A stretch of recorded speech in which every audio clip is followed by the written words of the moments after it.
pervasive for all who can draw it in than it is the virtue of the air for him who can breathe it. There is no universal wickedness to hurt the world, and the particular wickedness of any individual hurts not another. It hurts himself alone, and even he has this gracious privilege that, as soon as he desires it, he may be free from it altogether. To my will, the will of another is as indifferent as his poor breath and flesh. And how much soever we were formed for the sake of each other, yet the governing part of each of us has its own proper power. Otherwise, the vice of another might become my own misery. God thought fit that this should not be, lest it should be in another's power to make me unhappy. The sun seems to us diffused everywhere, pervasive of all things, yet never exhausted. This diffusion is a sort of extension, and hence the Greek word for rays is thought to be derived. You may observe the nature of a ray if you see it entering through some small hole into a darkened chamber. Its direction is straight, and is reflected around when it falls upon any solid body, which shuts it off from the air beyond. There it stands, and does not slip or fall. Now such should be the flow and diffusion of the understanding, never exhausted, always extending, not violently or furiously dashing against the obstacles that need it, nor falling aside, but resting there, and illuminating whatever will receive it. That which will not transmit the light does but deprive itself of radiance. He who dreads death dreads either the extinction of all sense or the experience of a new one. If all sense be extinguished, there can be no sense of evil. If a different sort of sense be acquired, you become a different creature and do not cease to live. Men were created the one for the other. Teach them Make better sure you get things, his video a or thumbs up. they I will. really appreciate it. Mind moves in one way, and an arrow in another. The mind, when cautiously proceeding, or when casting round in deliberation about what to pursue, is nevertheless carried onward, straight towards its proper mark. Penetrate into the governing part of others, and also allow others to enter into your own. End of Book 8. Book 9. He who does injustice commits impiety. For since universal nature has formed the rational animals for one another, each to be useful to the other according to his merit, and never hurtful, he who transgresses this, her will, is clearly guilty of impiety against the most ancient and venerable of the gods. He who lies sins against the same divinity. For the nature of the whole is the nature of all things which exist, and things which exist are akin to all that has come to be. Nature indeed is called truth, and is the first cause of all truths. He then that lies willingly is guilty of impiety, or as by deceiving he works injury. And he also who lies unwillingly, insofar as he is out of tune with universal nature, and insofar as he works disorder in the universe by fighting against its design. He is at war with nature who sets himself against the truth. He has neglected the means with which nature furnished him, and cannot now distinguish false from true. He too who pursues pleasure as good, and shuns pain as evil, is guilty of impiety. Such a one must needs frequently blame the common nature for unseemly awards of fortune to bad and to good men. For the bad often enjoy pleasures and possess the means to attain them, and the good often meet with pain and with what causes pain. Again, he who dreads pain must sometimes dread a thing which will make part of the world order, and this is impious. And he who pursues pleasure will not abstain from injustice, and this is clear impiety. In those things to which the common nature is indifferent, for she had not made both, were she not indifferent to either, he who would follow nature ought in this also to be of like mind with her, and show the like indifference.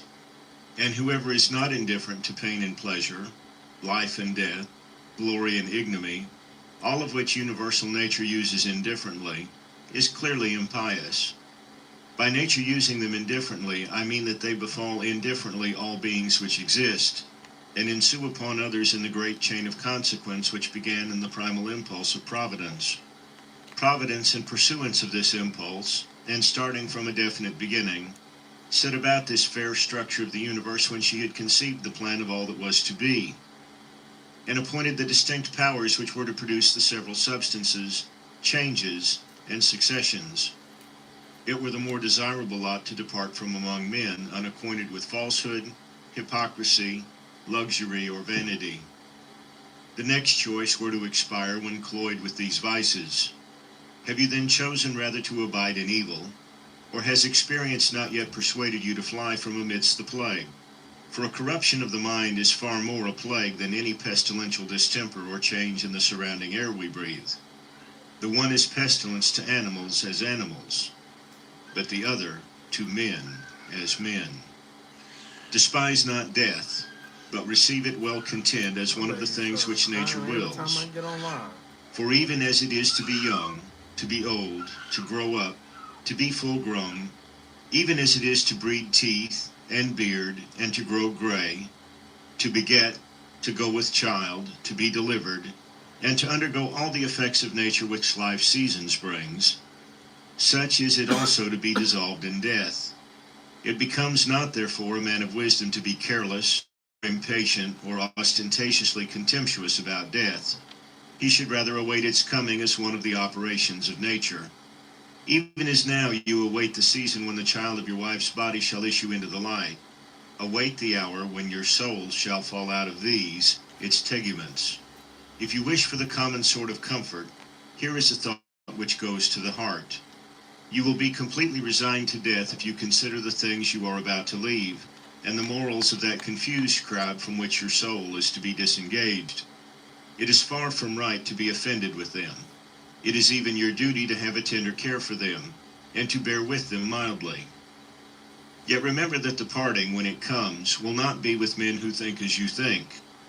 For the only thing which, if it might be, could hold you back and detain you in life, would be to live with those who had reached the same principles of life as you.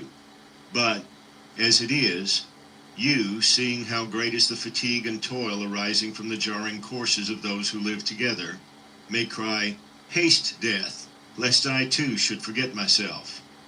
The sinner sins against himself.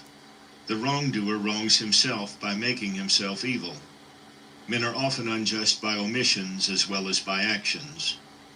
Be satisfied with your present opinion if certain, with your present course of action if social, with your present mood if well pleased with all that comes upon you from without. Wipe out impression, stay impulse, quench desire, and keep the governing part master of itself. The soul distributed among the irrational animals is one. Rational beings, on the other hand, partake of one reasoning intelligence. Even so, there is one earth to all things earthy, and for all of us who are endowed with sight and breath, there is one light by which to see, one air What's to going on breathe. with you, General? All things that share a common Glad you quality was are back. strongly drawn to that which is of their own Glad the kind. show back up today. The earthy tends towards the earth. Fluids flow together. Aerial bodies likewise, As you can and naught see, but he's force listening prevents to the their Meditations confluence. by Marcus Aurelius. Fire rises upward on account of the elemental fire, and it is so ready to join in kindling with all the fire that is here, that any matter... Low key, this is not a book though. Like, even though it's read as a book, this was just his ideas and his thoughts that he wrote in his notes. They ended up making it into a book because it was so like thought provoking and like helpful to mankind. But he was a person who held, I ain't gonna say he held knowledge to himself because he was a wise emperor of Rome, but he did hold a lot of stuff to himself. Pretty dry is easily set on fire, because that which hinders its kindling is the weaker element in its composition. Thus also then, whatever partakes of the common intellectual nature, hastens in like manner, or even more markedly, towards that which is akin to it. For the more it excels other natures, the stronger is its tendency to mix with and adhere to its kind. Accordingly, among irrational creatures we find swarms of bees, herds of cattle, nurture of the young, and love of a sort. For even in animals there is a soul, and in the more noble animals a mutual attraction is to be found at work, such as does not exist in plants, or stones, or wood. Among the rational animals again there are societies and friendships, families and assemblies, and, in war, treaties and truces. Among beings still more excellent, there subsists, though they be placed far asunder, a certain kind of union as among the stars. Thus, ascend in the scale can produce a sympathy even in things that are widely distant. But mark what happens among us. It is only intellectual beings who forget the social concern for one another, and the mutual tendency to union. Here alone the social confluence is not seen. Yet are they environed and held by it, though they strive to escape, and nature always prevails. Observe, and you will see my meaning. For sooner may one find some earthy thing which joins with nothing earthy, than a man severed and separate from all men. Man, God, and the universe all bear fruit, and each in their own season. Custom indeed has appropriated the expression to vines and the Don't like, forget to get his but that video is like. nothing. I really Reason appreciate it. has its fruit both for all men and for itself, and produces just such other things as reason itself is. If you can, teach men better. If not, remember that the virtue of charity was given you to be used in such a case. Nay, the gods are patient with them, and even aid them in their pursuit of some things such as health, wealth, and glory. So gracious are they. You may be so too. Who hinders you? Bear toil and pain, not as if wretched under it, nor as courting pity or admiration. Wish for one thing only, always to act or to refrain as social wisdom requires. Today I have escaped from all trouble, or rather I have cast out all trouble from me, for it was not without but within in my own opinions. All things are, in our experience, common, in their continuance but for a day, and in their matter sordid. All things now are as they were in the times of those we have buried. Things stand without by themselves, neither knowing or declaring aught to us concerning themselves. What is it then that pronounces upon them? The ruling part. It is not in passive feeling but in action that the good and evil of the rational animal form for society consists. Similarly, his virtue or vice lies not in feeling but in action. To the stone thrown up, it is no evil to fall, no good to rise. Penetrate the souls of men and you will see what judges you fear, and how they sit in judgment on themselves. All things are in change. You yourself are under continual transmutation and in some sort of corruption. So is the whole universe. Another sin you must leave with himself. The ceasing of any action, the extinction of any keen desire or of any opinion, is as it were a death to them. This is no evil. Think again of the ages of your life, childhood, youth, manhood, old age. Each change of these was a death. Is there anything to dread here?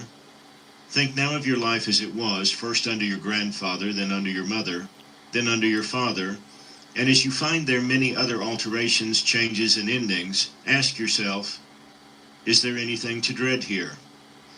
Thus, neither is there People anything to never dread in look the... at life like that. Like people are being so afraid to like die, and I don't know why. Especially when you're not living the life that you want to live, when you're just wasting life away. What you want to live forever for? Like it ain't no point. But then again, there's no point in being afraid of death because it's the natural thing to do. Like you don't, your flesh will die, but not your spirit and your soul will pass on. Like that will remain. Like so, ain't no point in being afraid to die. I mean, I used to be afraid to pass away when I was a Christian because of hell, and I knew I was a sinner. But once I like left the church and I realized that was just all mental. Everything they said was all. It wasn't meant to be. The Bible wasn't meant to be taken as like a true physical uh, representation of life. Honestly, so once I realized heaven and hell was just a mindset, I'm like, oh, it ain't no real lake of fire. I ain't gonna be burning for eternity. Like so, I was able to take a little bit more risk in life because I felt comfortable with not like being considered a sinner or like not following the way of like the church's way. So I really went my own way. Like, ending and change of your whole life. Make swift appeal to your own ruling part, to that of the universe, and to his who has offended you. to your own, that you may make it a mind disposed to justice, to that of the universe, that you may remember of what you are a part, and to his, that you may know whether he has acted in ignorance or by design, and that you may also reflect that he is your kinsman. You yourself are a part of a social system necessary to complete the whole. Accordingly, let your every action be a similar part of the social life. And if any action has not its reference, either immediate or distant, to the common good as its end, this action disorders your life and frustrates its unity. It is sedition like that of the man who, in a commonwealth, does all in his power to sever himself from the general harmony and concord. Children's quarrels, child's play, poor spirits carrying about dead corpses. Such is our life. The mask of the dead is intelligible by comparison. Go to the quality of the cause, abstract it from the material, and contemplate it by itself. Determine then the time, how long at furthest this thing of this peculiar quality can naturally subsist. You have endured innumerable sufferings by not being satisfied with your own ruling part when it does the things which it was formed to do. Enough then of that.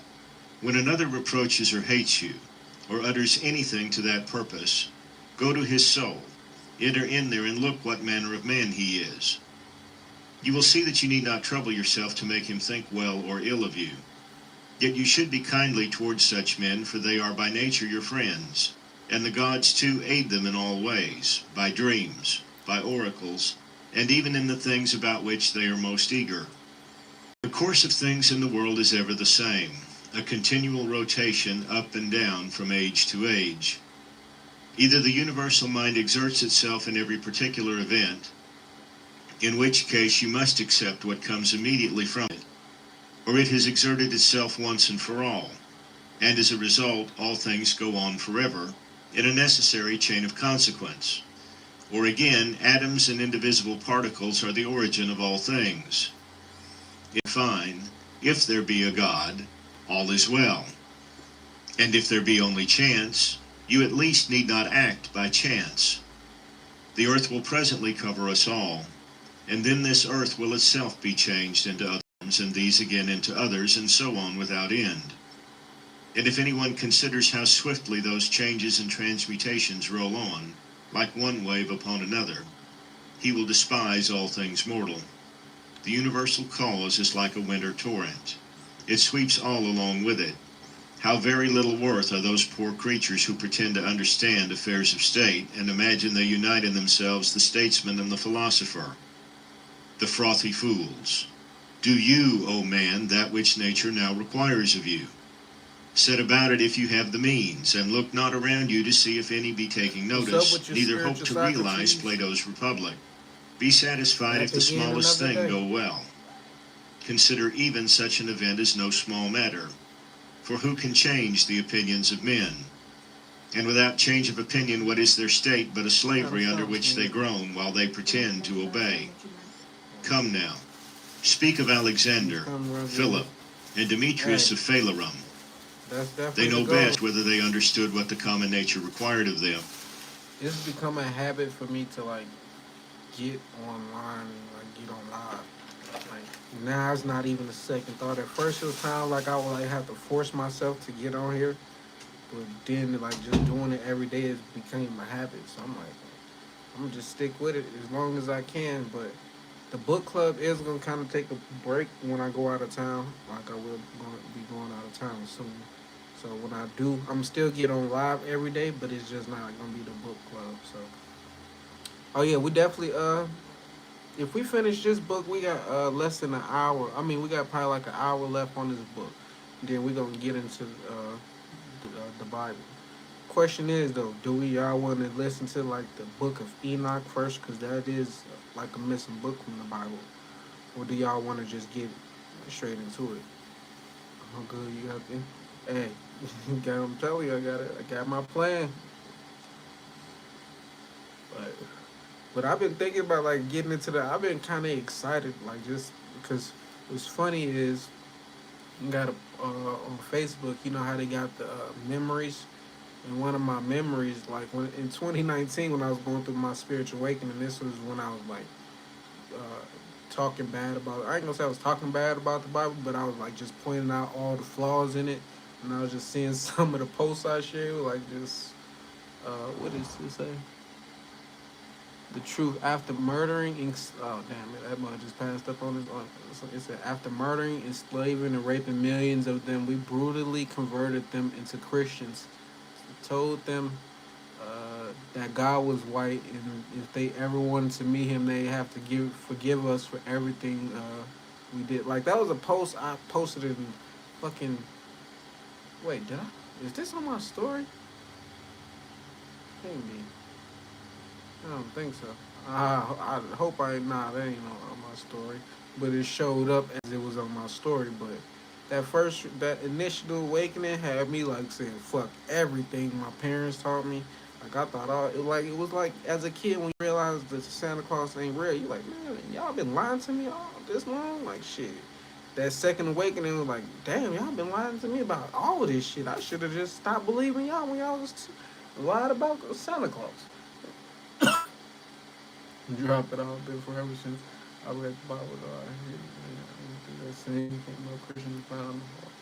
Exactly. So my journey has led me back to not the the religious part, but it led me back to like Christ. Honestly, like realizing he wasn't no fucking religious person. He was a regular dude. Like just knew who he was. He was super tapped in, super woke, conscious. So I'm like, why? At first, I was shitting on Jesus because of like how he was portrayed growing up. Like shit, white man with all these gifts, perfect. Ain't nobody else like him. God's only son. I'm like, I thought we was all God's children. So Jesus is my brother. So I ain't about to be praising him. Like that's how I would think. But now I'm like, nah, he really is somebody you should follow for the simple fact he went through this life just like we did. And he wasn't phased, tempted by none of this bullshit. Like he was always woke and aware of who he was. So I'm like, shit, Jesus is somebody everybody should follow. Like whether you religious or not, he's still someone you can look up to. Fuck if they say he white.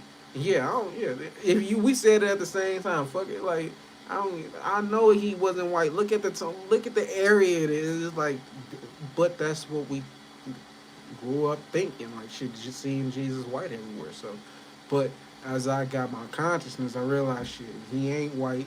It never was about the color. But I mean, but that's just how they fucking programmed us. Like that's why black people run away from the police because it's the Jesus fucking thing. Like they won't shoot no white people because they see Jesus as white. And it's crazy. It's a trap, but whatever. Jesus was melanated for sure. He was for sure. My Jesus would look like my little brother. If y'all seen my little brother, how my little brother look, he would look like Jinx. Jesus was Irish. That hey, they'd have been if Jesus was white in fucking those times, they'd have been murdered him. He wouldn't have lived till he was 33 because he would have been like they wouldn't have trusted him for one. Like I mean, even though they didn't trust him overall because who he was woke. I'm telling you, Jesus was a woke black guy, just fucking doing miracles. That's how he was able to turn the fish in the water to feed all them people, because he was instantly manifesting and he was doing it in front of people. Like so, nowadays they'll say that nigga was doing witchcraft. Like if Jesus was to come back and he was doing the same thing he was doing back then, they were like, oh, this dude, we gotta get him out of here. Like, we don't want him. Like, I mean, the world is hypocritical, super. But I fuck with Jesus now. Like when I come into my own understanding of him, first it was like it was given to me. All my beliefs was given to me. I ain't had no choice but to believe what they said. But when I found my own understanding, I'm like, oh shit, I can fuck with Jesus. He ain't no bad guy. It's just like that's just how they keep that that distraction and that diversion between people. Like some conscious people say Jesus ain't real. Some of them say he black, and some people don't give a fuck. I was one of the people who didn't give a fuck, but Jesus, like he been popping up lately. Like he been showing up lately, and I've been seeing like just I'm like, oh shit. He was, because when I was a Christian, when I called on Jesus, it worked every time. It's just I didn't call on him until I needed something in my life. Now I'm like, I ain't got the, I got a real relationship with Jesus, but I'm not Christian. I'm not religious. It's just I got my own understanding of shit, and I ain't about to try to spread my beliefs on nobody else. I'm just saying like, when you go on that spiritual awakening journey, you gonna go up, down, up, you gonna learn all this shit. You gonna realize you can't criticize nothing because that's what you'll become. Like that's what I learned over all my past lives. Every time I hated something, or talked bad about something, disliked something, I would have to become that so I can experience what it was like to do that. So the people who hate gay people today, when they die and they reincarnate, they gonna be gay. And then people gonna hate them, so they gonna feel what it feels like to be like that. If you was racist, guess what? It's a bunch of black people who was white in their past life and they hated niggas, so they had to reincarnate and get that same experience. Or they had kids whose kids and their grandkids was half black, so they had to experience some type of karma for what they was putting out. So me understanding that, I love everything, everybody. I ain't, bro. I'm on my journey. I'm just trying to just evolve out this motherfucker, just roll about this motherfucker. But we're gonna finish this book today. So if I don't keep talking, we'll be able to start the Bible tonight. So.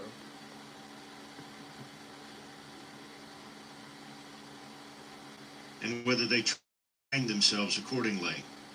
But if they designed only to play the tragic hero, no one has condemned me to the like. The work of philosophy is simple and modest. Lead me not astray in pursuit of a vainglorious statliness. Look down as from some eminence upon the innumerable herds, the countless solemn festivals, the voyaging of every sort in tempests and in calms, the different states of those who come into life, enter upon life's associations and leave it in the end. Tonight, so Consider too the life which others have lived formerly, the life they will live after you, and the life that barbarous peoples are now living. How many of these know not even your name? How many will quickly forget it? How many are there who perhaps praise you now, but will shortly blame you? Reflect then that neither is surviving fame a thing of value, nor present glory, nor anything at all. Let nothing due to a cause outside yourself disturb your calm. In the workings of the active principle within you let there be justice. That is a bent of will and a course of action which have social good as their one end, and so are suited to your nature. You can suppress many of the superfluous troubles which beset you, my bad, for y'all. they lie wholly. I can just see it now. After we get like halfway through the Bible series, they gonna be calling me the smoking preacher. I promise you. Like I know if people don't see smoking and you ain't supposed to read the Bible high or nothing, but still, like I'm gonna make this shit cool. Like, I don't know, cause and I'm gonna teach people like not to take the Bible literal. Like don't don't let that be the only book you read in your life. Like that be the book, that only book people read. You know what book they only read in the Bible? Genesis, Exodus, probably Matthew's, and Revelation. Like that'd be the only things they read. Oh, they read Psalms too. Like, but black people don't read the books. I can't name or like Zachariah or like I can't even name them because I know I ain't read them myself. So this would be a good time for me to actually like get a get my own true understanding fully. So Your own opinion. see, By this you will give ample room and ease to your life. You may compass this end by comprehending the whole universe in your judgment, by contemplating eternity, and by reflecting on the swift changes of individual things, thinking how short is the time from their birth to their dissolution, how immense the space of ages before that birth, how equally infinite the eternity which shall succeed that dissolution. All things that you see will quickly perish, and those who behold them perishing are very soon themselves to die. And he who dies oldest will be in like case with him who dies before his time. What manner of souls have these men? What is the end of their striving, and on what accounts do they love and honor? Imagine their souls naked before you. When they fancy that their censures hurt, or their praises profit us, how great is their self-conceit! Loss is naught but change. In change is the joy of universal nature, and by her all things are ordered well. From the beginning of ages they have been shaped alike, and to all eternity they will be the same. How then can you say that all things have been, and ever will be, evil? That among so many gods there has been found no power to rectify, but that the universe is condemned to endure the burden of never-ending ill? How corrupt is the material substance of everything: water, dust, bones, and foulness. Again, marble is but the concrete humor of the earth, gold and silver its heavy dregs. Our garments are but hair, the purple dye, blood. All else is of a like nature. Breath too is just the same, ever changing from this to that. Enough of this wretched life. Enough of repining and apish trifling. Why are you disturbed? Are any of these troubles new? What excites you so? Is it the cause? Then view it well. Is it the matter? View it also well. Besides these there is nothing. Wherefore at last act with more simplicity and goodness towards the gods. Whether you look on this spectacle for 100 years or for 3, it is the same. If he has done wrong, the evil is with him, and perhaps too he has not done wrong. Either all things proceed from one source of intelligence and come together in one body, in which case the part must not complain of what comes about for the benefit of the whole, or all is atoms, and there is nothing else but confused mixture and dissipation. Why then are you disturbed? Say to your soul, thou art dead, thou art rotten, thou hast turned beast, joined the herd, and dost feed along with them. Either the gods have power or they have none. If they have no power, why do you pray? If they have power, why do you not choose to pray to them for power, neither to fear, nor to desire, nor to be grieved over any of these external things, rather than for their presence or their absence? Sure. See, he's saying, why are you gonna, if you gonna pray, pray for something that's for power. Pray for something that's gonna change your life. Stop praying for this minimum, like, material shit that you really don't need. That's why I'm like, Christians, the ones that's in church all the time, every Sunday, they life never change because the preacher ain't making, like, it ain't, he's not showing them where they're messing up at. The pastor is all about the money, at least from what I've seen. Like, that'd be my big issue, like the preachers in the church. That's why I never wanted to, like, I mean, it was a point in time I did want to be a preacher, have my own church. But as I evolved out of that, I'm like, nah, I'm good. I don't want to be considered one of those guys because them motherfuckers. I ain't gonna say all of them because I can't speak for them. But most of the ones I came across with should not be no pastor. They should not be leading nobody nowhere. If the gods can aid man at all, they can aid him, yes. But perhaps you will say the gods have put this in my own power. Then is it not better to use that which is in your own power and preserve your liberty, than to set your heart on what is beyond your power and become an abject slave? And who has told you that the gods aid us not in these things, also which are in our power? Begin to pray about them, and you will see. One man prays, may I possess that woman. Do you pray, may I have no wish to possess her? Another prays, may I be delivered from so-and-so. Pray you, may I not need to be delivered from him. A third cries, may I not lose my child. Let your prayer be, may I not fear to lose him. In fine, turn your prayers this way and observe what comes of it. Epicurus says, in my sickness my conversations were not about the diseases of this poor body, nor did I speak of any such things to those who came to me. I continued to discourse as before on the principles of natural philosophy, and was chiefly intent on the problem of how the mind, though it partakes in the violent commotions of the flesh, might remain undisturbed and keep guard on its own proper excellence. I permitted not the physicians, he continues, to magnify their office, and vaunt themselves as if they were doing something of great moment. But my life continued pleasant and happy. What he did then in sickness, do you also if ye fall ill, or suffer any other misfortune. Never to depart from your philosophy whenever befalls you, never to join in the folly of the vulgar and the ignorant, is a maxim common to all the schools. Give your mind only to the business now in hand and to the means whereby it is to be accomplished. When you are offended by the shamelessness of any man, straightway ask yourself, can the world exist without shameless men? It cannot. Therefore do not demand what is impossible. Your enemy also is one of these shameless people who must needs be in the universe. Have the same question also at hand when you are shocked at craft, or perfidy, or any other sin. For while you remember that it is impossible that the class should not exist, you will be more charitable to each particular individual. It is useful also to have this reflection ready. What virtue has nature given to man wherewith to combat this fault? Against unreason she has given meekness as an antidote. Against another weakness, another power. You are also at full liberty to set right one who has wandered. Now every wrongdoer is missing his proper aim and has gone astray. And then, in what are you injured? You will find that none of those at whom you are exasperated have done anything whereby your intellectual part was like to be the worse. Now anything which can really harm or hurt you has its subsistence there and there alone. And wherein is it strange or evil that the man untaught acts after his kind?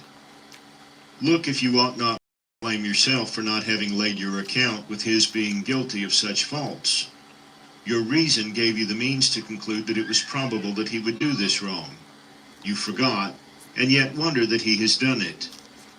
But above all, when you are blaming anyone for faithlessness or ingratitude, turn to yourself. The fault lies manifestly with you if you trusted that a man of such a disposition could keep faith, or if, when you granted the favor, you did not grant it without ulterior views, and on the principle that the complete and immediate reward of your action lay in the doing of it. What would you more, when you have done a man a kindness? Not enough for you that you have acted in this according to your nature. Do you ask a reward for it? It is as if the eye were to ask a reward for seeing or the feet for walking. For just as these parts are formed for a certain purpose, which they fulfill according to their proper structure, they attain their proper end. So man, formed by nature to do kindness to his fellows, whenever he acts kindly or in any other way works for the common good, has fulfilled the purpose of his creation, and has possession of what is his own. End of Book 9. Book 10. Wilt thou ever, O my soul, be good and single, and one, and naked, more open to view than the body which surrounds thee? Wilt thou ever taste of the loving and satisfied temper? Wilt thou ever be full and without wants, setting thy heart on nothing, animate or inanimate, for the enjoyment of pleasure, not desiring time for longer enjoyment, nor place, nor country, nor fine climate, nor congenial company? Wilt thou be satisfied with thy present state, and well pleased with every present circumstance? Wilt thou persuade thyself that all things are thine, that all is well with thee, that all comes to thee from the gods, and that what is best for thee is what they are pleased to give, now and henceforth, for the preservation of that perfected being, which is good, just, and beautiful, which generates, combines, embraces, and includes all fleeting things that dissolve to bring forth others like themselves? Wilt thou never be able to live a fellow citizen with gods and men, approving them, and by them approved? In so far as you are governed by nature only, observe carefully what nature demands. Then do that freely, if thereby your nature as a living being be not made worse. Next you must consider what the nature of a living being demands, and allow yourself everything of this kind by which your nature as a rational being is not made worse. Now it is plain that what is rational is also social. Therefore follow these rules and trouble no further. Whatever happens, nature has either formed you able to bear it or unable. If able, then bear it as nature made you able, and fret not. If unable, yet do not fret, for when the trial has consumed you, it too will pass away.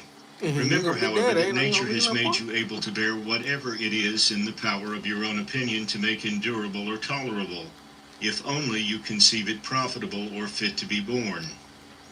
If a man is going wrong, instruct him kindly and show him his mistake.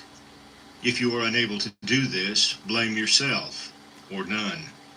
Whatever happens to you was prearranged for you from all eternity, and the concatenation of causes had from eternity interwoven your existence with this contingency. Whether all be atoms or there be a universal law of nature, let it be laid down first that I am a part of the whole which is governed by nature. Secondly, that I am associated with other parts like myself. Mindful of this, since I am a part, I shall not be dissatisfied with anything appointed me by the whole. For nothing is hurtful to the part which is profitable to the whole, since the whole contains nothing unprofitable to itself.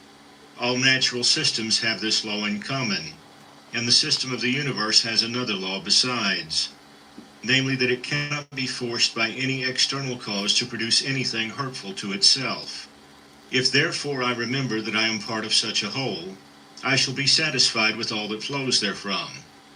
And inasmuch as I am associated with parts like myself, I will do nothing unsocial, but rather draw to my kind, turn my every endeavor to the public good, and shun the contrary.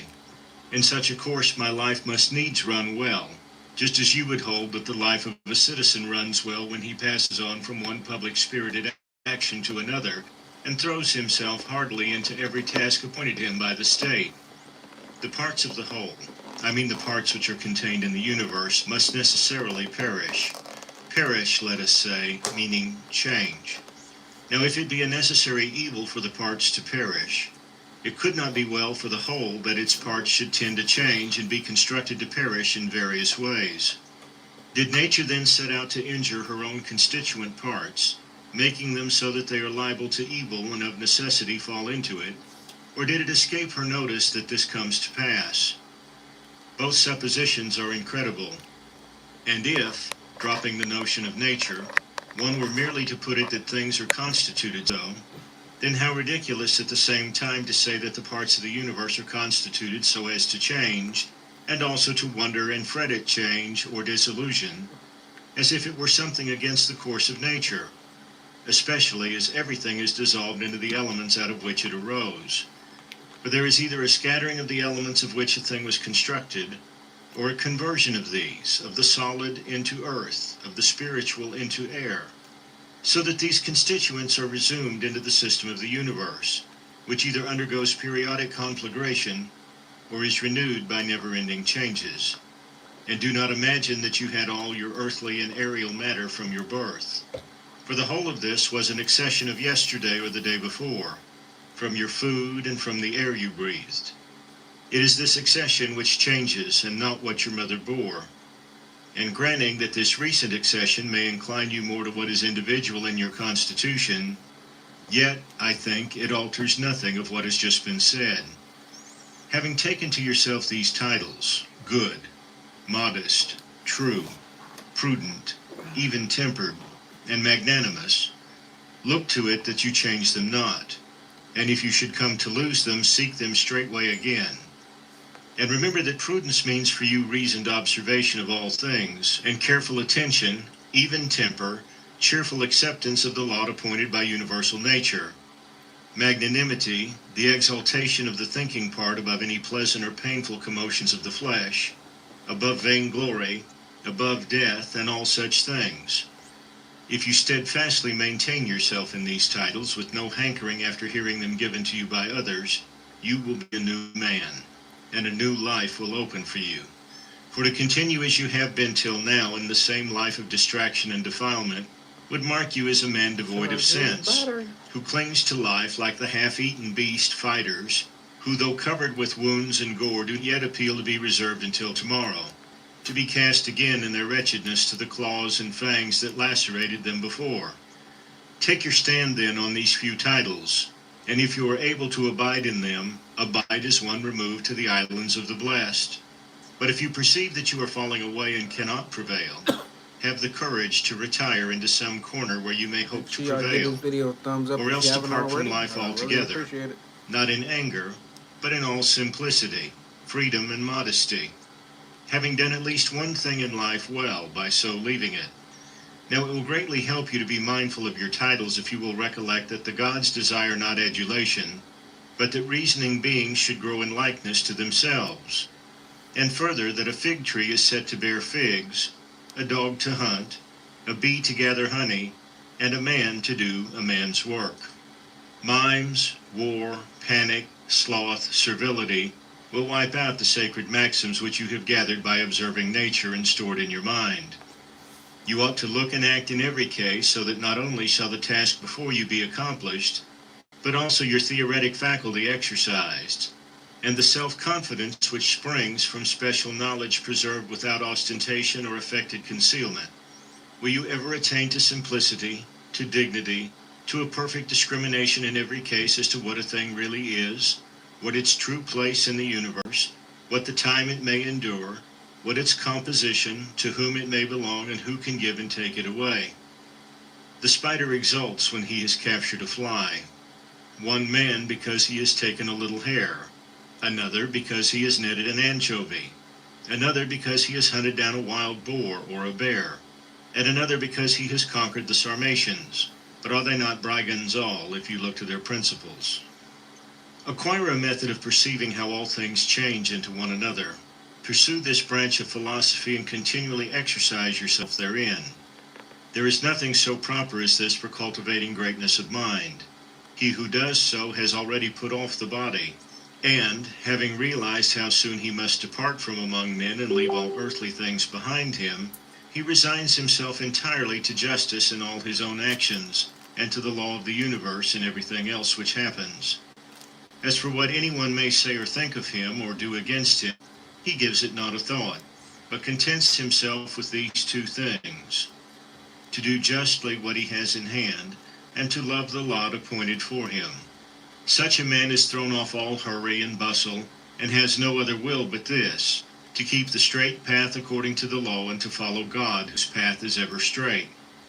What need for suspicion when it is open for you to consider what ought to be done?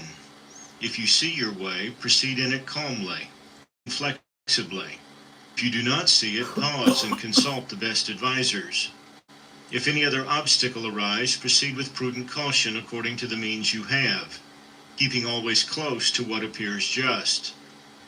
That is the best to which you can attain, and failure in that is the only proper miscarriage. He who in everything follows reason is always at leisure, yet ever ready for action, always cheerful, yet composed. As soon as you awake, ask yourself, will it be of consequence to you if what is just and good be done by some other man? It will not. Have you forgotten what manner of men in bed and at table are those who make such display and praise and blame of others? What they do, what they shun, and what they pursue? How they steal and how they rob, not with hands and feet, but with their most precious part, whereby, if a man will, he may gain faith, modesty, truth, law, a good directing spirit. To nature, which gives and again resumes all things, the well-instructed modest man will say, give what thou wilt, take again what thou wilt. And this he says not with ostentation, but out of pure obedience and goodwill to nature. What remains to you of this life is little. Live as on a mountain, for it makes no difference whether we live here or there, provided we live like citizens everywhere in the world. Let men see and know you as a man indeed, living according to nature. If they cannot endure you, let them slay you. It is better so than to live as they live. Discourse no more of what a good man should be, but be one. Constantly imagine all time and all existence, and think that every individual thing is in substance a fig seed, and in time the turn of an augur. Consider each of the things around you as already dissolving, in a state of change, and as it were corrupting and being dissipated, or as one and all formed by nature to die. What sort of men are they when they are eating, sleeping, procreating, easing nature, and the like? Then see them lording it over their fellows, puffed up with pride, angry, or issuing judgments from on high. To how many were they slaves but lately? And why? And in what case will they shortly be? That is for the advantage of every man which is brought by universal nature, and for his advantage at the very time at which she brings it. First, I then will say to thee, is it not a common saying that so-and-so loves to happen? Either you are living here, you are accustomed, for you are going abroad, and that at your own will, or you are dying and your public office is discharged. Now besides these there is nothing. Be therefore of good courage. Keep this ever clear before you, that a country retreat is just like any other place. All things here go the same as on a mountaintop or on the sea beach or where you will. They always find that life of the wine who in phrase makes the city wall serve him for a shepherd's fold on the mountains. What is my soul to me? What am I making of it, and to what purpose am I now using it? Is it void of understanding? Is it loosened and rent from the great community? Is it glued to and mingled with the flesh so as to follow each fleshly motion? Whoever flies from his master is a runaway. Our master is the law, and the lawbreaker is a runaway. And so is he also who through grief or anger or fear will not acquiesce in something that has happened, is happening, or will happen, in the course of things predestined by the all-ruling power which is the law, laying down for every man what is proper for him. He then who is afraid or grieved or angry is a runaway. He who has cast seed into the womb departs. Another cause takes and works upon it and completes the child. How wonderful the result from such a beginning! The child again takes food down its throat. Another cause takes and transforms it into sensation, motion, in a word, into life and strength and other things. How many and surprising! Consider then these things happening in such hidden ways, and view the power which produces them, just as we perceive the gravitation and levitation of bodies. Not indeed with our eyes, yet none the less clearly.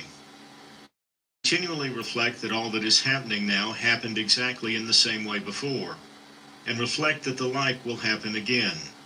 Place before your eyes all that you have ever known from your own experience or from ancient history, dramas and scenes all similar, such as the whole court of Hadrianus, the whole court of Antoninus, the whole court of Philip, of Alexander, of Croesus.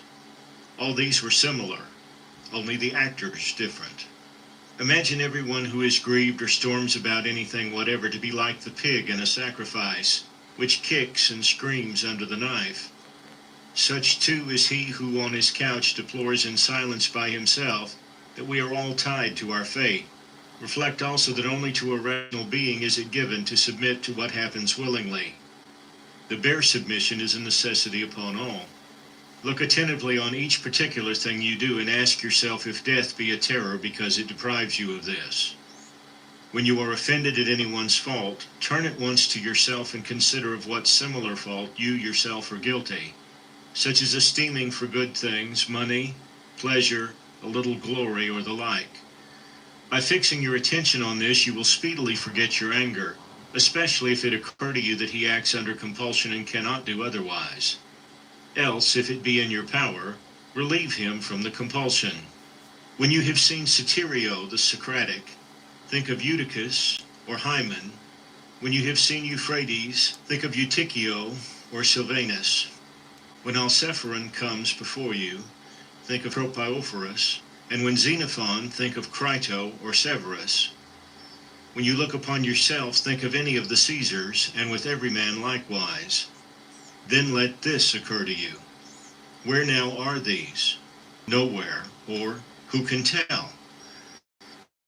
For thus you will see all human things to be smoke and nothingness, especially if you call to mind that what has once been changed will never exist again through all the infinity of time.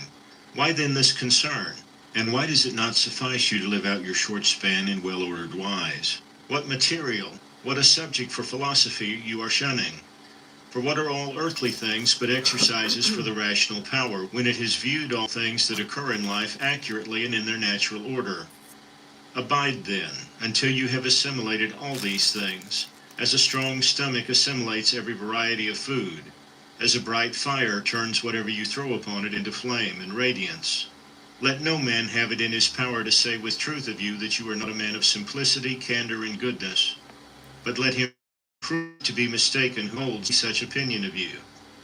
This is quite in your power, for who shall hinder you from being good and single-hearted? Only do you determine to live no longer if you cannot be such a man, for neither does reason require in that case that you should. In the present matter, what is the soundest that can be done or said? For whatever that may be, you are at liberty to do or say it. Make no excuses as if hindered.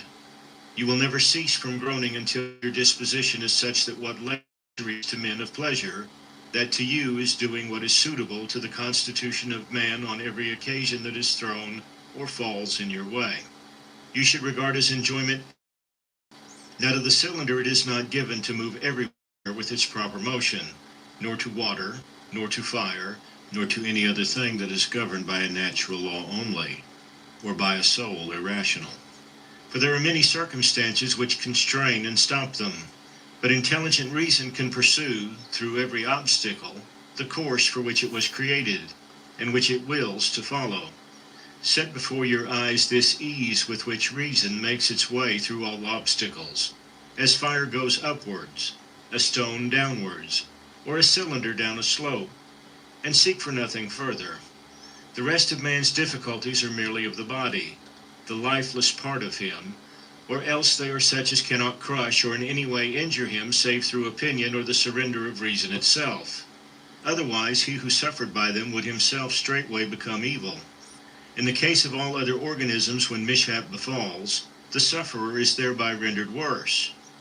But in this respect it may be said that a man becomes better and more praiseworthy by rightizing his circumstances. In fine, remember that nothing which hurts not the city hurts the man who is by nature a citizen, nor does that hurt the city which hurts not the law. Now none of the things called misfortunes can hurt the law. Accordingly, what hurts not the law can hurt neither city nor citizen. To the man who is penetrated with true principles, Marcus the Aurelius, shortest, the most common hint is a sufficient memorial to keep. What you talking about with that shit? I mean, of course he didn't know this was gonna be listened to like thousands of years later, but at the same time, when I be listening to him, I'm like, damn, what did he mean? What does that translate to today? What did he mean by that today? So, I mean, a lot of the things he said does relate to today, but just this part right now, I'm like, damn, I'm kind of lost. Him free of sorrow and fear, such as some leaves the winds blow down. The fruitful wood breeds more meanwhile, which in springtide appear. Of men thus ends one race, while one is born.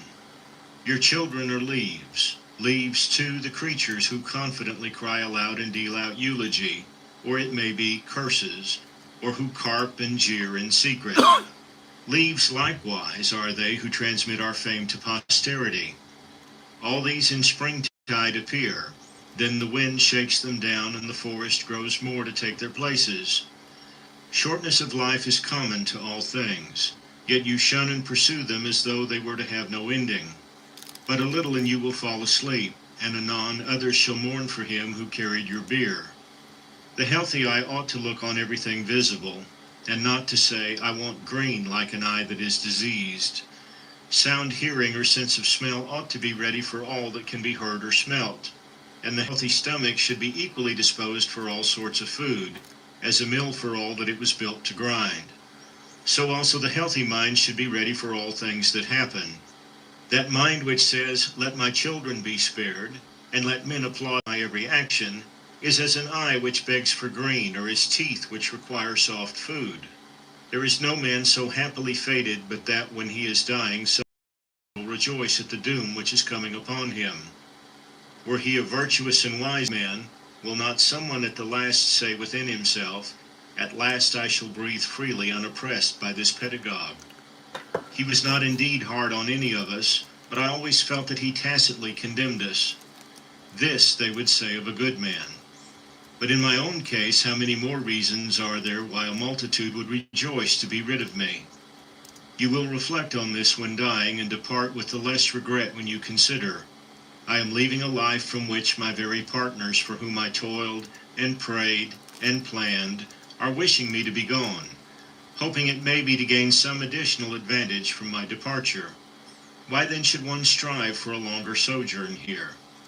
Yet let not your parting with them be less pleasant on this account. Preserve your own character. Remain to them friendly, benevolent, gracious. On the other hand, depart from your fellow men not as if torn away, but let your going be like that of one who dies an easy death, whose soul is gently released from the body. Nature knit and cemented you to your fellows, but now she parts you from them. I part then as from relations, not reluctant but unconstrained. For death too is a thing accordant with nature. Accustom yourself as much as possible, when anyone takes any action, to consider only, to what end is he working? But begin at home, and examine yourself first of all. Remember that the mover of the puppet strings is the hidden principle within. It is that which is eloquence, that which is life, that, if I may say so, which is the man. Never in your imagination confound that principle with the surrounding earthen vessel and the little organs that are kneaded onto it. Excepting that they grow upon us, they are like the carpenter's axe, since without moving and restraining principle, none of these parts in itself is of any greater service than the shuttle to the weaver, the pen to the writer, or the whip to the charioteer. End of Book 10. Book 11. These are the characteristics of the rational soul. It beholds self. It regulates itself in every part. It fashions itself as it wills. The fruit it bears itself enjoys, whereas the products of plants and of the lower animals are enjoyed by others. It reaches its individual end, wheresoever the close of life may overtake it. Or an actor's part, any interruption spoils the completeness of the whole action. Not so with the rational soul. At whatever point in its action, or wheresoever it is overtaken by death, it makes its part complete and all-sufficient, so that it can say, I have received what is mine. Also it ranges the whole universe and the void around it, and discerns its plan. It stretches forth into limitless eternity, and grasps the periodical regeneration of all things, seeing and comprehending that those who come after us will see nothing new, and that those that went before saw no more than we have seen. Nay, a man of 40, of any tolerable understanding, has, because of the uniformity of things, seen in a manner all that has been or will be. Characteristic of the rational So soul once also you are hit 40, love to all around. you will see all there has and all there will be. I'm only 31, so shit. Just to understand like that, a lot of people don't even get to see 40 coming from where I'm from. Like, so that says a big statement. Now that I'm thinking, now that I think about it, if that's the true case, if that still stands true to today, what he said that you'll see everything at the age of 40, then what's the point of still living? I mean, longer than that. Like, if you've seen everything, you've done everything. But I guess it's to give information to the younger generation to guide them, of course. But yeah, a lot of people don't make it to 40. So Truth, modesty, and respect for itself above all other things, which is characteristic also of the general law. Thus there is no discordance between right reason and justice. You will think little of a pleasing song, a dance, or a gymnastic display if you analyze the melody into its separate notes and ask yourself regarding each, does this impress me? You will blush to own it. And so also, if you analyze the dance into its single motions and postures, and if you similarly treat the gymnastic display, remember to recur to the constituent parts of things, and by dissecting to despise them, and transfer this practice to life as a whole. How happy is the soul that stands ready to part from the body when it must, and either to be extinguished, or to be scattered, or to survive. But let this readiness arise from individual judgment, not from mere obstinacy, as with the Christians, but deliberately, with dignity, and with no affected air of tragedy, so that others may be led to a like disposition. Have I done anything for the common good? Is not this itself my advantage? Let this thought ever be with you, and desist not. What is your art? Well-doing. And how else can this come from sound general principles regarding nature as a whole, and the constitution of man in particular? First of all, tragedy was introduced to remind us that certain events happen, and are fated to happen as they do, and to teach us that what entertains us on the stage should not grieve us on the greater stage of the world. you see that such things must be accomplished, and that even they bore them who cried aloud, O Citharon! Our dramatic poets have said some excellent things, especially the following: Me and my children, if the gods neglect, it is for some good reason. And again, vain is all anger at external things, and to reap our life like ears of ripened corn, and the like. And after tragedy came the old comedy, using a schoolmaster's freedom of speech, and employing plain language with great profit to inculcate the duty of humility. To this end, Diogenes used a method much the same. Next, consider the nature of the middle comedy, and lastly, for what purpose the new was introduced, which gradually degenerated into the mere ingenuity of artificial mimicry. It is well known that some useful things were said by the new comic writers, but what useful end had they in view in all their accumulated poetry and playmaking? How manifest it is that no other course of life was more adapted to the practice of philosophy than that which is now yours. A branch cut off from its adjacent branch can rarely be severed from the whole tree. Even so, a man parted from any fellow man has fallen away from the whole social community. Branch is cut off by the same external aid, but a man by his own action separates himself from his neighbor by hatred and aversion, unaware that he has thus torn himself away from the universal polity. Yet there is always given us the good gift of Zeus, who founded the great community, whereby it is in our power to be reingrafted on our kind, and to become once more natural parts completing the whole. Yet the frequent happening of such separations makes the reunion and restoration of the separated member more and more difficult. And in general, a branch which has grown from the first upon a tree and remained a living part of it is not like one which has been cut and reingrafted.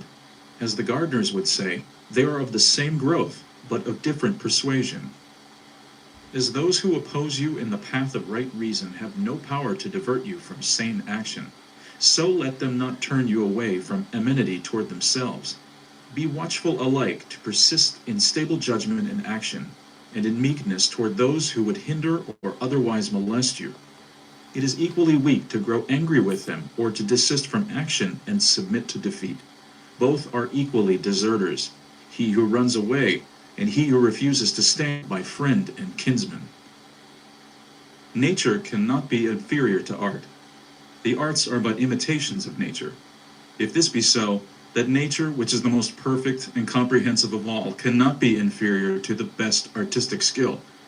Now all arts use inferior material for higher purposes. So also then does universal nature. Hence the origin of justice, from which again the other virtues spring. Justice cannot be preserved if we are solicitous about things indifferent, if we are easily deceived, rash, and changeable. If those things, the pursuit and avoidance of which trouble you, come not to you, but as it happens you go to them, then let your judgment be at peace concerning them. They will remain motionless, and you will no more be seen pursuing or avoiding them. The sphere of the soul attains to perfect shape when it neither expands to what is without, nor contracts upon what is within, neither wrinkles nor collapses, but shines with the radiance whereby it discerns the truth of all beings, both without itself and within. Does any man condemn me? Let him look to that, and let me look to it that I be found doing or saying nothing worthy of his contempt. Does anyone hate me? That is his affair.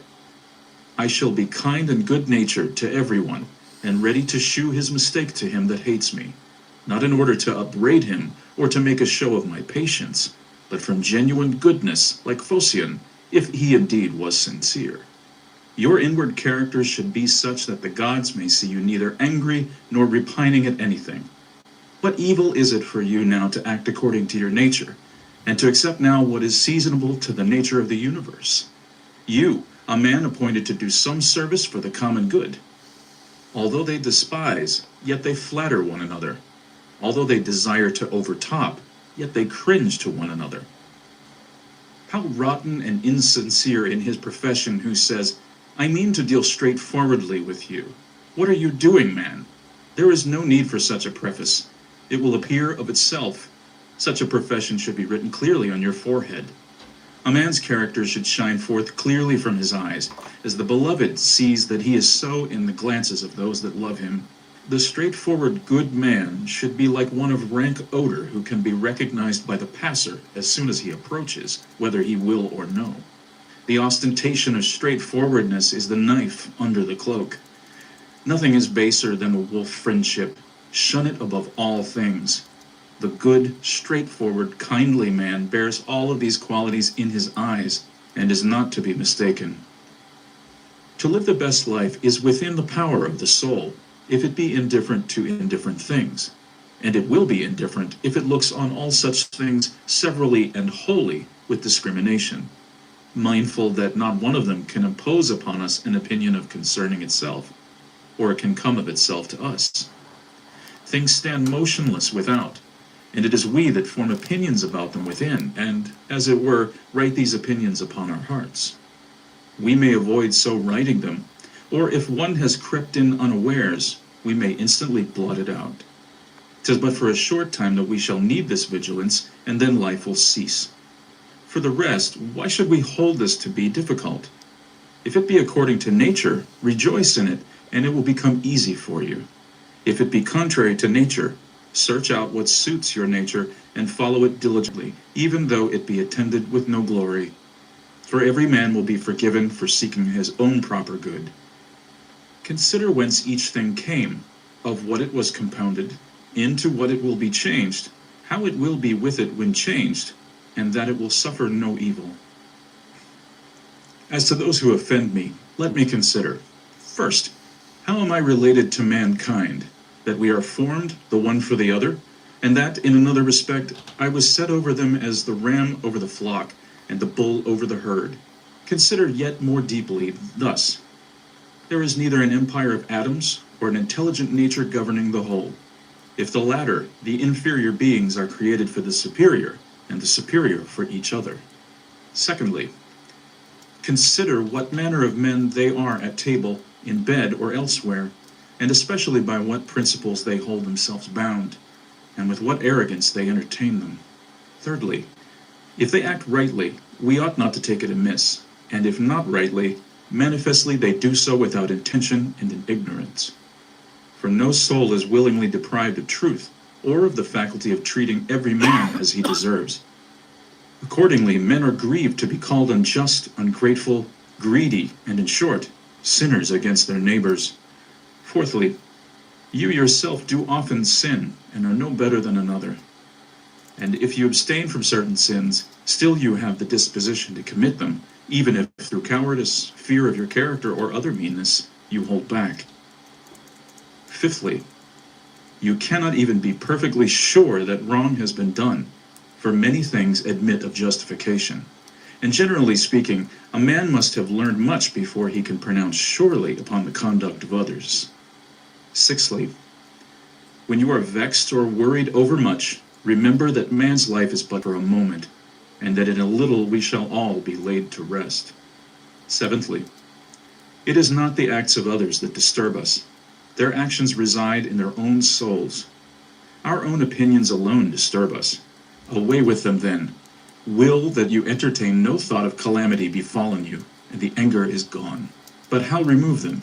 By reasoning that there is no dishonor. For if you hold not that dishonor alone is evil, verily you must fall into many crimes. You may become a robber or any sort of villain. Eighthly, how much worse evils we suffer from anger and grief about certain things than from the things themselves about which these passions arise. Ninthly, meekness is invincible if it be genuine, without simper or hypocrisy. For what can the most insolent man do to you, if you persist in civility towards him? And if occasion offers, admonish him gently and deliberately. Shew him the better way at the very moment that he is endeavoring to harm you. My son, we were born for something better. No hurt can come to me. It is yourself you hurt, my son. And point out to him delicately, and as a general principle, how the matter stands, that bees and other gregarious animals do not act like him. But this must be done without irony or reproach, rather with loving kindness and no bitterness of spirit, not as though you were reading him a lesson or seeking admiration from any bystander, but as if you designed your remarks for him alone, though others may be present. Remember these 9 precepts as gifts received from the Muses, and begin now to be human for the rest of your life.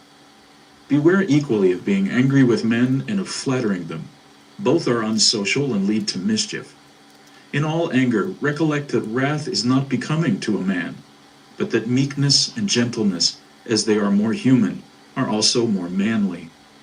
Strength and nerves and courage are the portion of the meek and gentle man, and not of the irascible and impatient.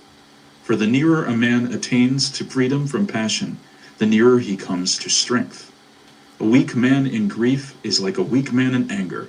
Both are hurt, and both give way. If you want a 10th gift, from the leader of the Muses, take this. To expect the wicked not to sin is madness. It is to expect an impossibility. But to allow them to injure others, and to forbid them to injure you, is foolish and tyrannical. There are 4 states of the soul against which you must continually and especially be upon your guard, and which, when detected, should be effaced by remarking thus of each. This thought is unnecessary. This tends to social dissolution.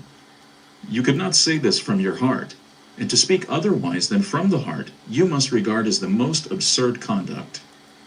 And fourthly, whatever causes self-reproach is an overpowering or subjection of the diviner part within you to the less honorable and mortal part, the body, and to its grosser tendencies. The serial and igneous parts of which you are compounded, although they naturally tend upwards, nevertheless obey the general law of the universe, and are retained here in composition. The earth and humid parts of you, though they naturally tend downwards, are nevertheless supported and remain where they are, although not in their natural situation. Thus the elements, wheresoever placed by the superior power, obey the whole, waiting till the signal shall sound again for their dissolution. Is it not grievous that the intellectual part alone should be disobedient and fret at its function? Yet is no violence done to it, nothing imposed contrary to its nature. Still it is impatient and tends to opposition. For all its tendencies toward injustice, debauchery, wrath, sorrows, and fears are so many departures from nature. And when the soul frets at any particular event, it is deserting its appointed station.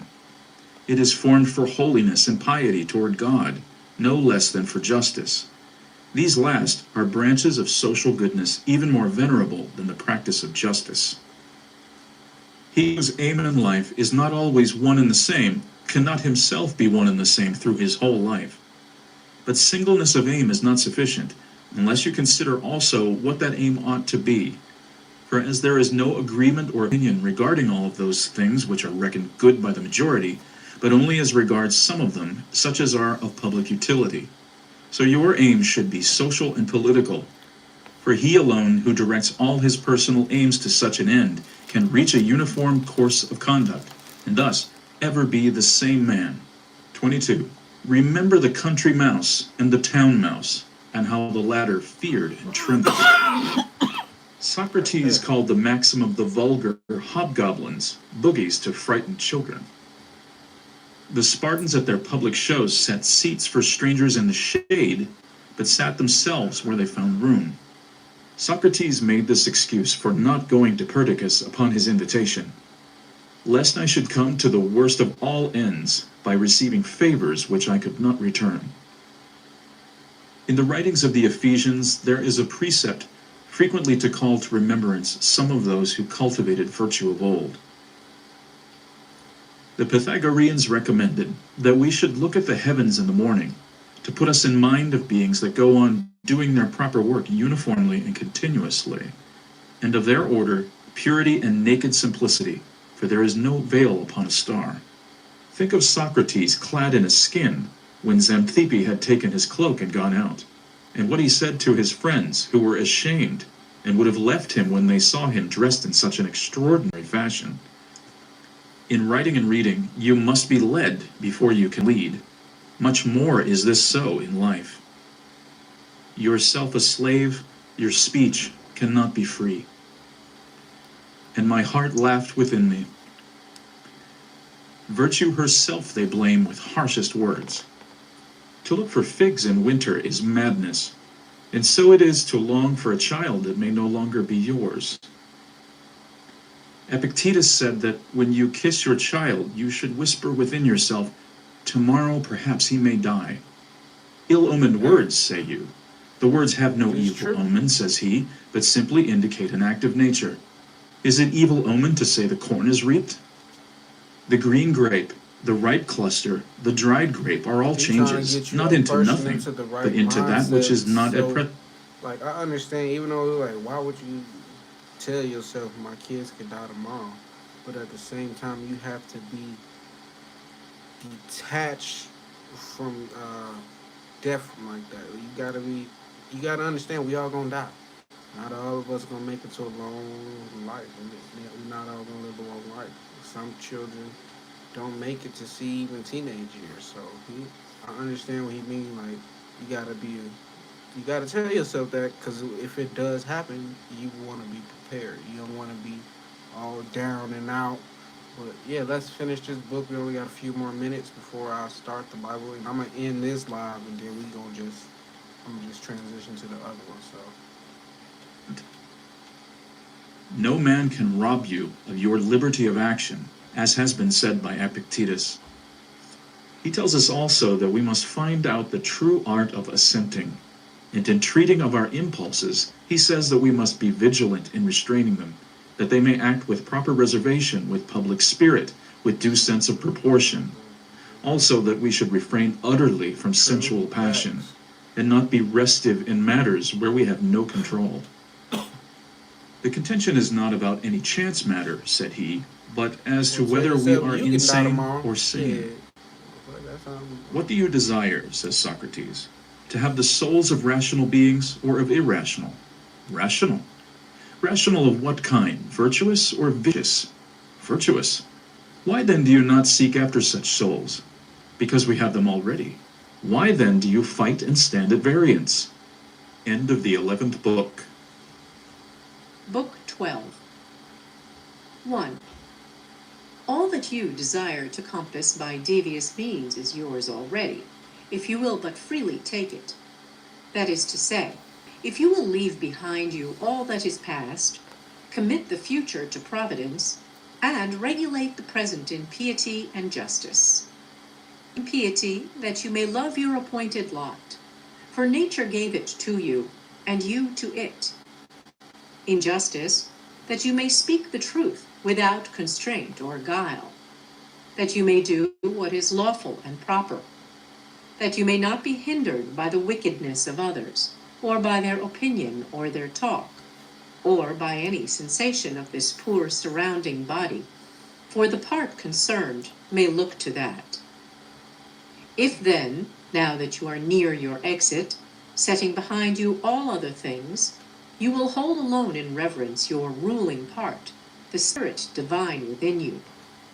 If you will cease to dread the end of life, but rather fear to miss the beginning of life according to nature, you will be a man worthy of the ordered universe that produced you. You will cease to be a stranger in your own country, gaping in wonder at every daily happening, caught up by this trifle or by that. 2. God beholds all souls bare and stripped of these corporeal vessels, husk and refuse. By his intelligence alone, he touches that only which has been instilled by him and has emanated from himself. If you would but inure yourself to do the like, you would be eased of many a torment. For he who regards not the surrounding flesh will not waste his leisure in thinking about vesture, house, or fame, or other mere external furniture or accoutrement. 3.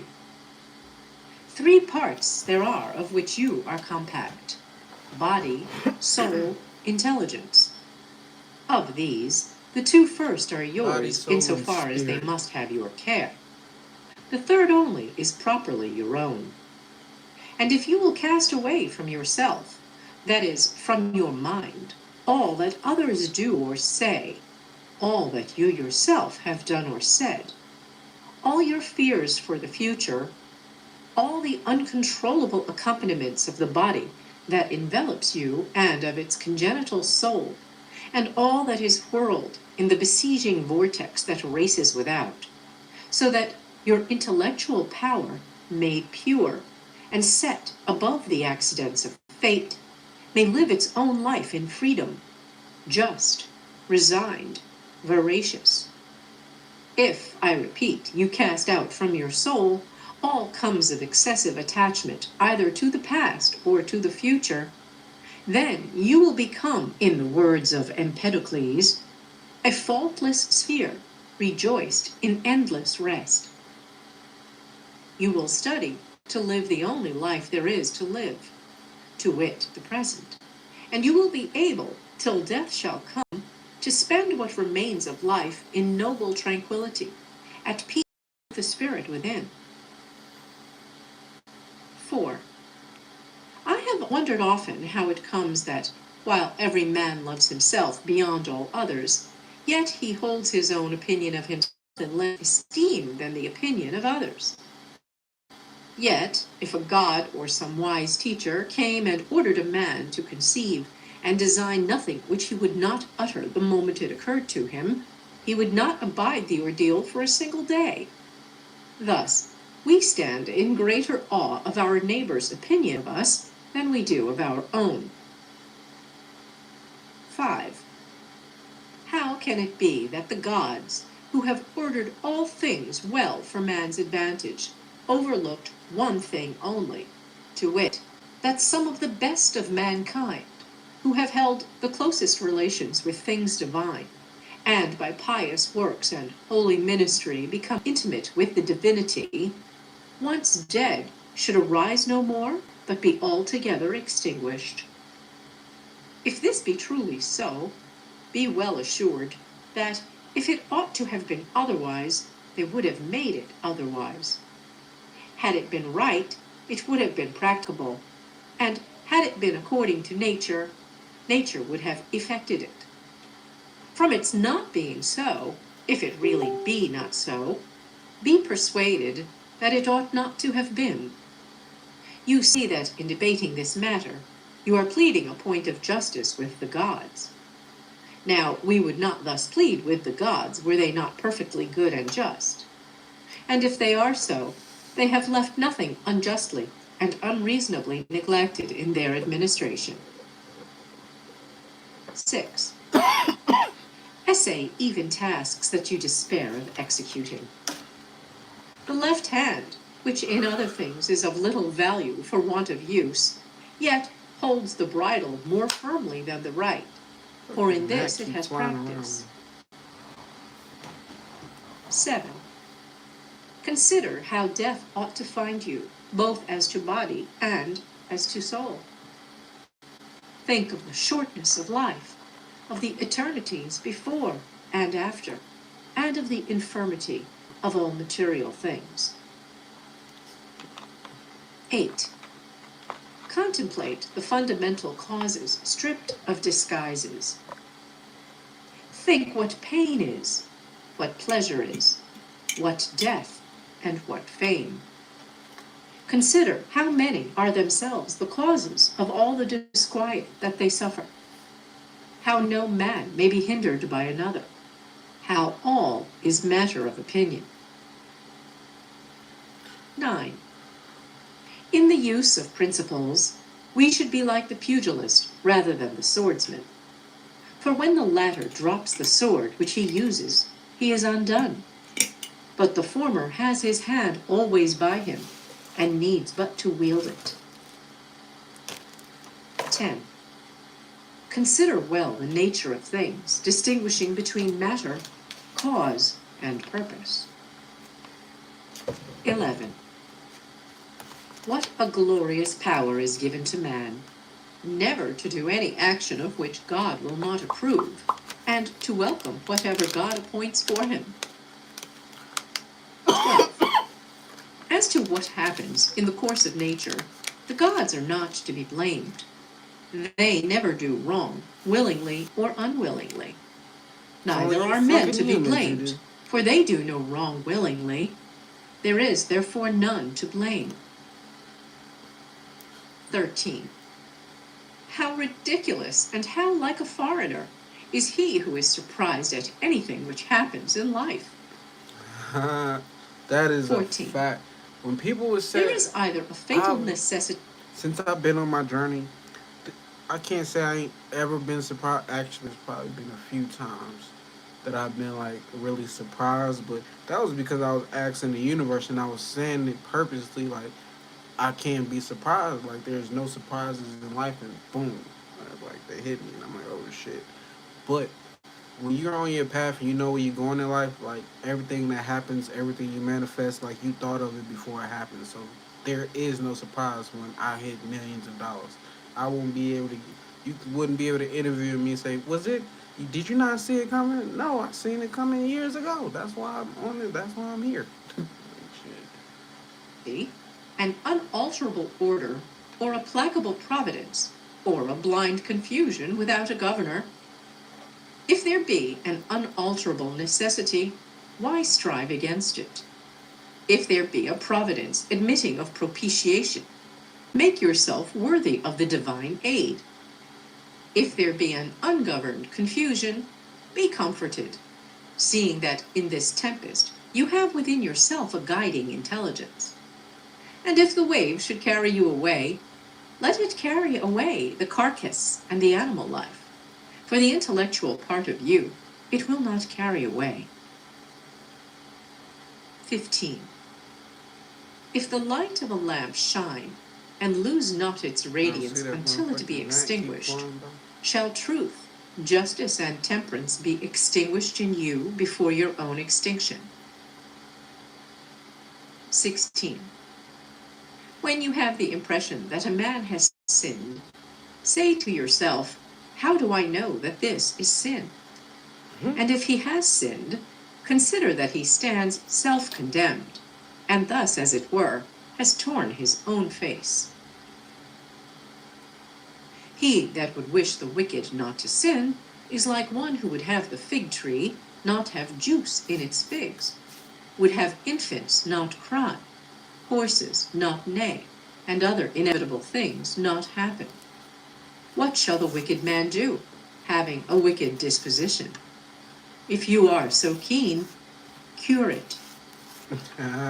Don't judge somebody, 17. cure it for them then. Shit. If a thing be not becoming, do it not. If not true, say it not. 18. Endeavor always to see in everything what it is that causes your impression, and unfold it by distinguishing the cause, the matter, the relation to other things, and the period within which it must cease to exist. 19. Perceive at last that there is within you something better and more divine than the immediate cause of your sensations of pleasure and pain. Something, in short, beyond the strings which move the puppet. What is now my thought? Is it fear, suspicion, lust, or any such passion? 20. In the first place, let nothing be done at random or without an object. In the second, let your object never be other than the common good. 21. Yet a little, and you shall be no more, nor shall any of these things remain which you now behold, nor any of those who are now living.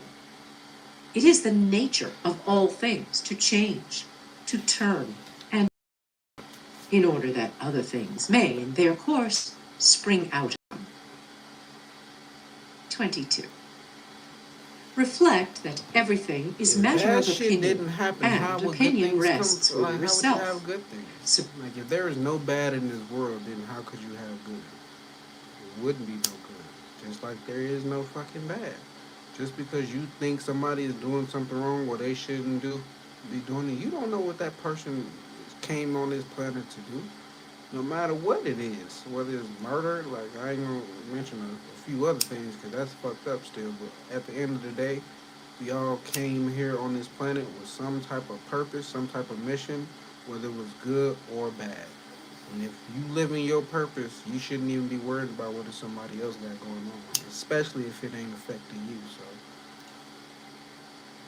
Express then your opinion, what time you will, and like one who has doubled the cape and reached the bay, you will have calm and stillness everywhere, never a wave. my wife left her 23. candy in here. About to eat Any that shit. one natural operation, ending at its proper time, suffers no ill by ceasing, nor does the agent therein suffer any ill by its thus ceasing.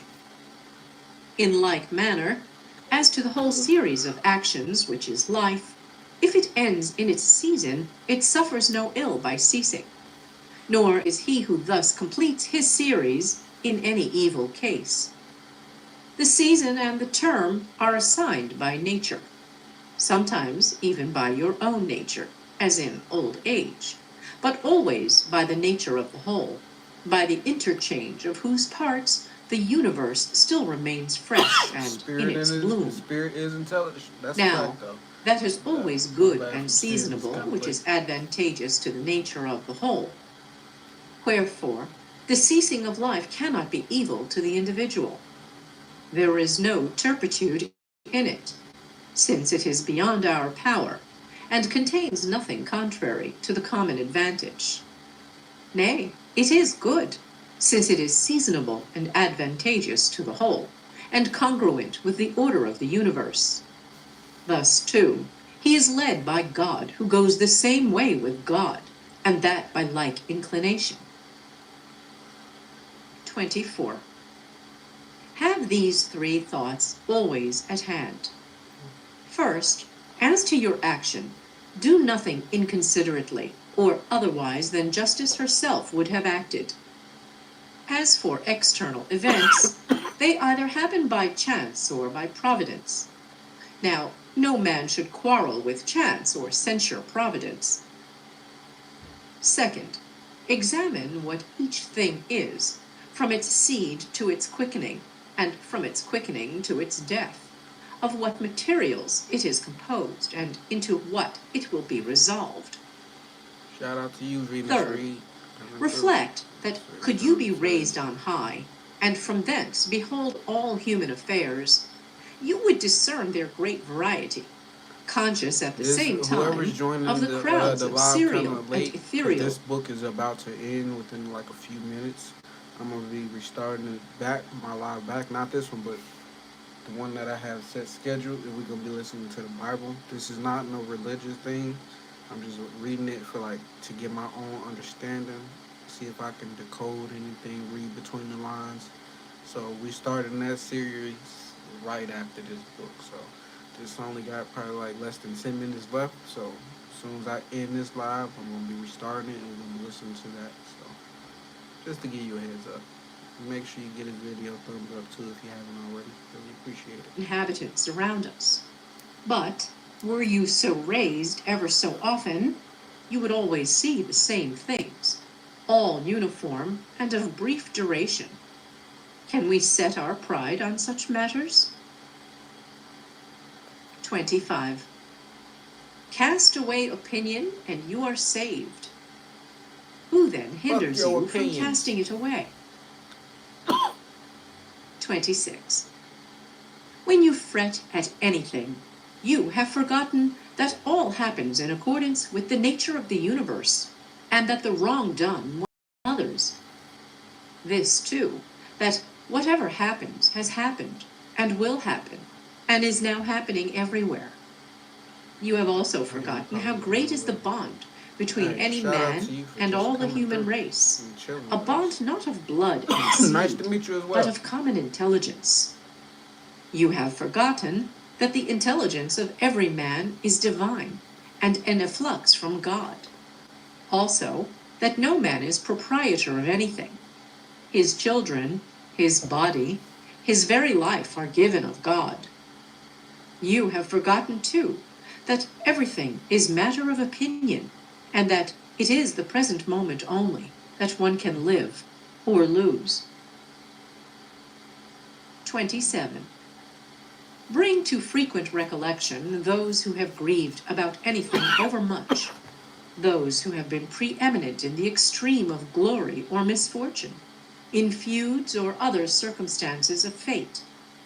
Then stop and ask, where are they all now? Smoke and ashes, and an old tale, or perhaps not even a tale. Pass them all in review. Fabius Catullus in the country, Lucius Lupus in his gardens, Stertinius at Baiae, Tiberius at Capreae, Velius Rufus, and, in fine, all eminence attended with the high regard of men. How cheap is all that is so eagerly pursued, and how much better does it become a philosopher to show himself, in the part of the material world allotted to him, just, temperate, and obedient to the gods.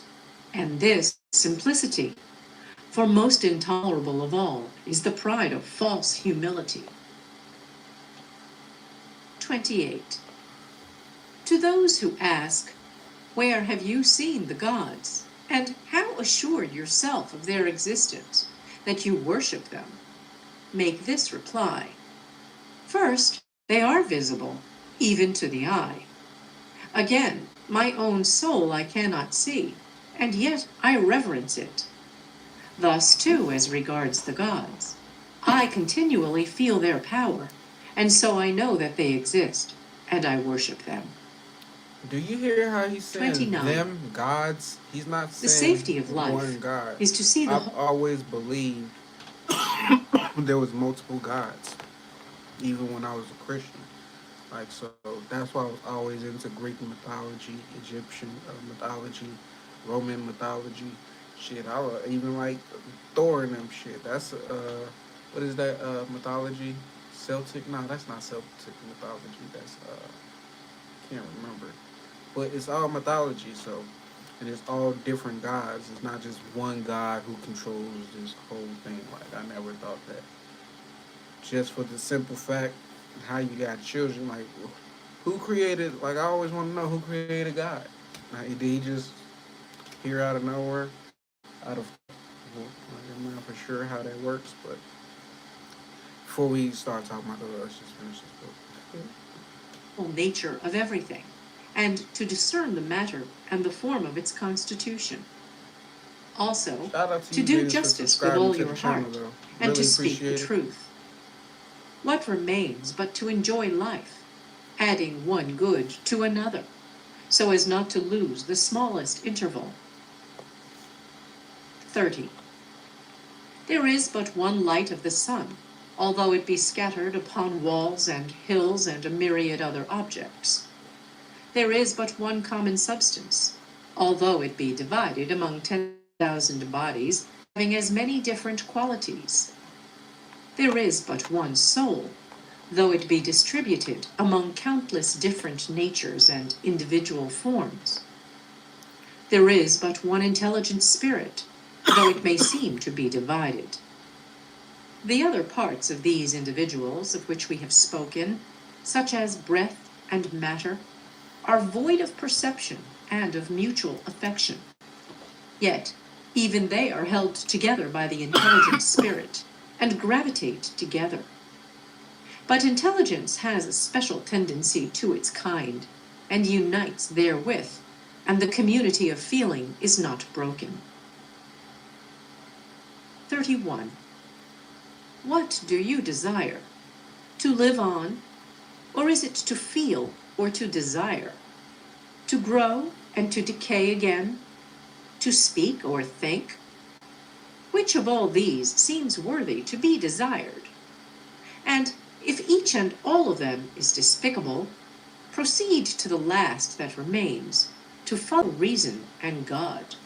Thank you. Now, I really it is appreciate repugnant to when reverence people, for like, reason. let me know that, because for years nobody said, yeah, your channel is dope. They never commented. So now, recently, people have been telling me, hey, you're on the right path. So that just makes me double down on what I'm doing. And that's what makes me getting into the Bible next. Like, 'cause, like, that's for sure content, like for sure, like I'll have something to like record, like so, and that's hours worth. So, and not to mention like when you decode something or when you like just reading the lines and like see what it really meant and not just what it said. Like, that's gonna take some time, but I'm ready for the challenge.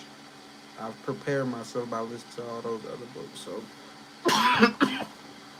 this is the meditation. It's about off.